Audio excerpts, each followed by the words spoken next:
Soal Selat Hormuz masuk teritorial Amerika Serikat membuat Iran meradang. Apakah kemarahan Iran ini bisa berujung perang kembali? Kita akan bahas bersama dengan Fauzia Cempaka Timur, peneliti senior Indo-Pacific Strategic Intelligence. Selamat malam, Mbak Fauzia. Malam Mas Ibrahim. Kalau Anda membaca memaknai apa tujuan Donald Trump akui Hormuz masuk teritorialnya, bahkan dipampang petanya di media sosialnya.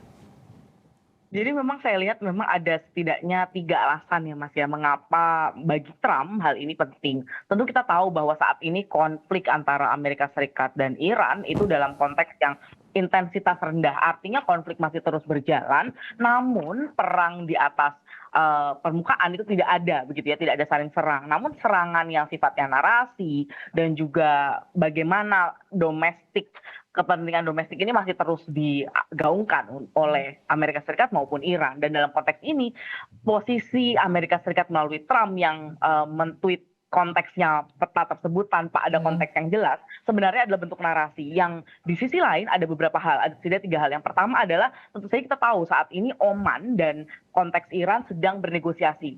Nah ini sebenarnya posisi ini kita lihat di peta tersebut juga ada posisi Oman begitu ya, yang juga melewati Selat Hormuz, yang artinya adalah ini memaksa Oman untuk memilih sisi apakah milih Iran atau milih Amerika Serikat. Yang kita tahu Oman sendiri memang adalah sekutu atau bahkan ally gitu ya, partner bagi Amerika Serikat di negara-negara Teluk begitu. Dan yang kedua juga adalah merupakan bentuk dari kontekstual pemenangan domestik Amerika Serikat yang kita tahu pada November ini akan election.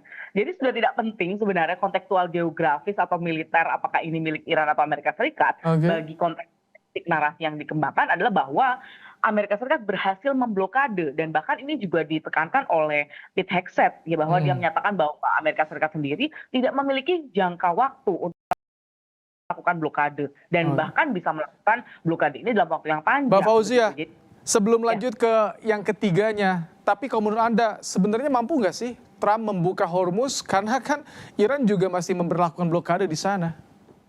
Iya, saya rasa memang yang ini juga berkaitan dengan yang ketiga begitu ya, bahwa ini adalah menutupi kegagalan MOU Islamabad, di mana poinnya adalah terkait dengan Hormuz, Mas.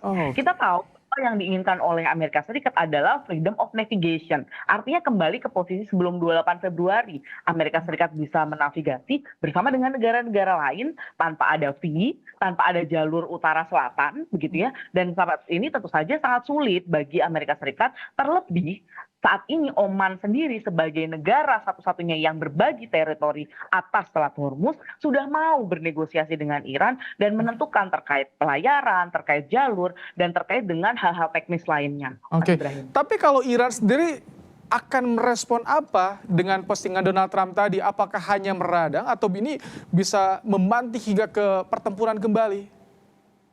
Kalau saya lihat memang kalau Iran itu memang lebih terukur ya Mas ya, balasan yang sifatnya tweet atau narasi yang dikembangkan lebih terukur. Artinya adalah misalnya salah satu statement yang dikeluarkan di X juga oleh salah satu pimpinan di Iran gitu ya, bahkan menyatakan bagaimana jarak 7.000 mil antara Amerika Serikat dan Hormuz ini diklaim oleh Amerika Serikat begitu. Jadi ini yang justru menurut saya adalah lebih terukur begitu ya. Di sisi lain juga tadi kita juga sudah lihat di video bahwa dari Muhammad Baghir Khalibaf juga menyatakan, bahkan dia keluar dengan statement-statement yang lebih detail begitu, apa saja yang dia inginkan jika Hormuz ini mau dibuka. Dan tentu saja poin yang diinginkan oleh Amerika Serikat yaitu freedom of navigation, kembali ke posisi awal, ini sudah hal yang sudah Pandora yang sudah tidak mungkin ditutup kembali. Artinya kita sudah, keinginan Trump untuk kembali ke posisi 28 Februari itu sudah sangat sulit, apalagi ketika Oman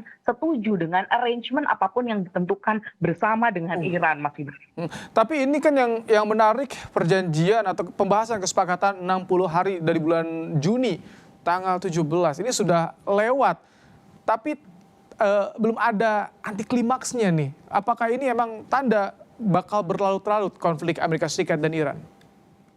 Saya rasa memang kalau lihat strategi asimetris, perang asimetris yang dilakukan oleh Iran itu memang tujuannya bukan untuk mendapatkan decisive war atau perang yang decisive battle, pertempuran yang menentukan, tetapi justru kemenangan bagi Iran adalah ketika dia bisa menarik sepanjang mungkin dan bisa bertahan Mas atas serangan-serangan baik dari sisi ekonomi, dari sisi narasi maupun sisi militer yang dimiliki oleh Amerika yang tentu saja sebenarnya di atas kertas lebih superior begitu. Namun kenyataannya belum dapat membuat Iran sendiri menyerah begitu, dan ini sebenarnya dalam konteks perang asimetris inilah yang sebenarnya merupakan tujuan dari kemenangan Iran, yaitu mendapatkan bagaimana konsesi sebesar-besarnya dan juga bertahan atas serangan yang sifatnya lebih besar dan lebih masif dari Amerika Serikat. Kalau kondisinya masih terus seperti itu, bagaimana masa depan atau nasibnya Selat Hormuz? Tentu ini menjadi concern bagi berbagai negara begitu ya Mas ya, karena kalau teman satu hal yang kita tentu lihat adalah bagaimana negara saat ini harga minyak global sendiri sudah tidak sereaktif pada saat perang di periode Februari hingga Juni. Yang artinya saat ini ketika Amerika Serikat mengeluarkan statement, Iran mengeluarkan statement, harga minyak ini sudah tidak senaik turun pada saat Februari. Yang artinya negara-negara global ini sebenarnya sudah cukup aware, sudah cukup paham dan waspada bahwa kemungkinan perang ini akan menjadi perang yang berlarut dan dalam intensitas yang rendah namun terus terjadi, Mas. Ini yang juga disorot, kami dapat informasi bahwa Amerika Serikat, Washington akan tarik pasukan di wilayah sekutunya di kawasan Teluk. Apakah ini sebagai simbol Amerika jadi nyerah terhadap Iran? Betul Mas, memang ada satu statement yang dikeluarkan oleh Amerika Serikat begitu ya, yang artinya dia mengeluarkan yang disebut dengan tactical repositioning, artinya melakukan reposisi, mengatur kembali secara taktis jumlah pasukan serta posisi pasukan yang ada di negara Teluk. Namun ini bukan strategic withdrawal seperti pertanyaan Mas Ibrahim, apakah akan ditarik secara masif begitu ya jumlahnya ataupun dikurangi secara besar-besaran. Nah ini sebenarnya satu statement yang dikeluarkan adalah untuk mengurangi dan melakukan repositioning. Jadi bukan mengurangi secara besar-besaran. Namun ini sebenarnya statement yang dikeluarkan oleh Pentagon memang secara resmi bahwa akan dievaluasi jumlah footprint atau jejak-jejak pasukan yang ada sejak Februari hingga Juni dan tentu mengatur strategi kembali. Namun tentu saja ini ditekankan oleh Hegseth bahwa dia sendiri bisa melakukan blokade dalam waktu yang panjang. Baik, terima kasih Mbak Fauzia Cempaka Timur, peneliti senior Indo-Pacific Strategic Intelligence, telah menyampaikan pandangannya di program Kompas Malam hari ini. Selamat malam Mas Ibrahim. Dan usai jeda, saudara, Kompas Malam akan kembali dengan informasi tenda pengungsi di Kampung Barangkolong, Kecamatan Reok, Manggarai, Nusa Tenggara Timur dihuni lebih dari 1.300 korban.